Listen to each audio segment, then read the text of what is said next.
Word of God today 3-ാം മണിക്കൂർ. പുറപ്പാട് പുസ്തകം 6-ാം അധ്യായം 4, 5, 7 വാക്യങ്ങൾ.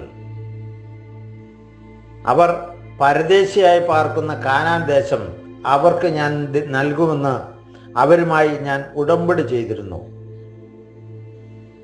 ഈജിപ്തുകാരുടെ അടിമകളായിരുന്ന ഇസ്രായേൽ മക്കളുടെ ദീനരോധനം ഞാൻ കേട്ടു.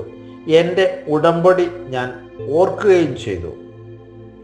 ഞാൻ നിങ്ങളെ എൻ്റെ ജനമായി സ്വീകരിക്കും, നിങ്ങളുടെ ദൈവമായിരിക്കുകയും ചെയ്യും. ഈജിപ്തുകാരുടെ ദാസ്യത്തിൽ നിന്ന് നിങ്ങളെ മോചിപ്പിച്ച ഞാനാണ് നിങ്ങളുടെ ദൈവമായ കർത്താവ് എന്ന് നിങ്ങൾ അറിയും. അബ്രാഹത്തിനും ഇസഹാക്കിനും യാക്കോബിനും വാഗ്ദാനം ചെയ്ത ദേശത്തേക്ക് ഞാൻ നിങ്ങളെ നയിക്കും, അത് നിങ്ങൾക്ക് അവകാശമായി തരികയും ചെയ്യും. പ്രിയമുള്ളവരെ, ഈ തിരുവചനം നമ്മൾ കേൾക്കുമ്പോൾ ഒരു കാര്യം നമുക്ക് വ്യക്തമാകുന്നുണ്ട്.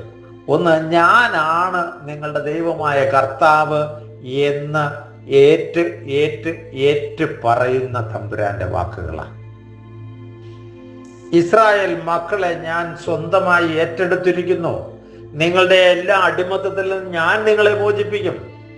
അബ്രാഹത്തിനും ഇസഹാക്കിനും യാക്കോബിനും ഞാൻ ചെയ്തു കൊടുത്ത ഉടമ്പടി അത് പാലിക്കും. തേനും പാലും ഒഴുകുന്ന കാനാൻ ദേശത്തേക്ക് ഞാൻ നിങ്ങളെ കൊണ്ടുവന്നാക്കും.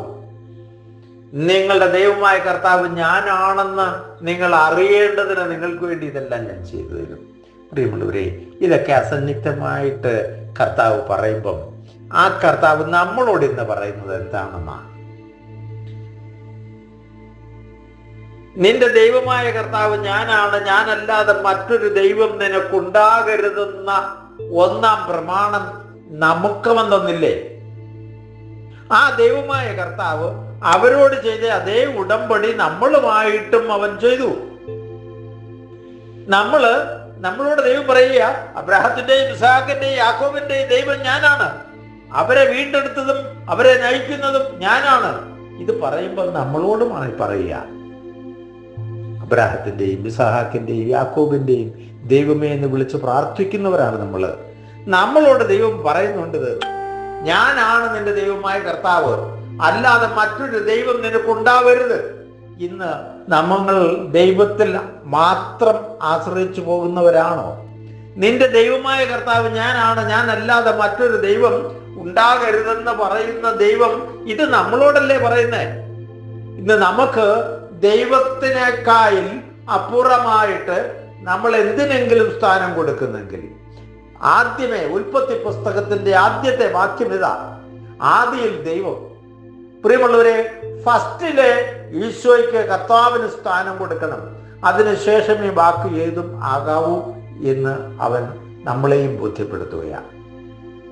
നമ്മുടെ വിദ്യാഭ്യാസം നമുക്കിന്ന് പലപ്പോഴും പറ്റിയിരിക്കുന്ന ഒരു വലിയ പാളിച്ചതാണ്. വിദ്യാഭ്യാസം നമുക്ക് ദൈവത്തിന്റെ സ്ഥാനത്ത് നമ്മൾ പ്രതിഷ്ഠിച്ചു. നല്ല കുഞ്ഞുങ്ങൾക്ക് നല്ല വിദ്യാഭ്യാസം കൊടുത്താൽ അവർ രക്ഷപ്പെടും. ഇത് അറിഞ്ഞും അറിയാതെയും അനേകരിൽ നിന്ന് കിട്ടി ഇത് നമ്മൾ വെട്ടിമെഴുങ്ങിക്കൊണ്ടിരിക്കുകയാണ്. നമുക്ക് വിശ്വാസ പരിശീലനത്തിന് നമ്മുടെ പിള്ളേരെ വിടത്തില്ല. കാരണം അവർക്ക് വിദ്യാഭ്യാസം വേണം. അവരെ നിങ്ങളുടെ കൂടെ നിങ്ങളുടെ സൺഡേ സ്കൂളിൽ വന്നാൽ അവർക്ക് ജോലി കിട്ടുമോ? അവർക്ക് ജീവിക്കാൻ പറ്റുമോ? ഇതൊക്കെ ചോദിക്കുന്ന മാതാപിതാക്കൾ നമ്മുടെ ഇടയിലുണ്ട്.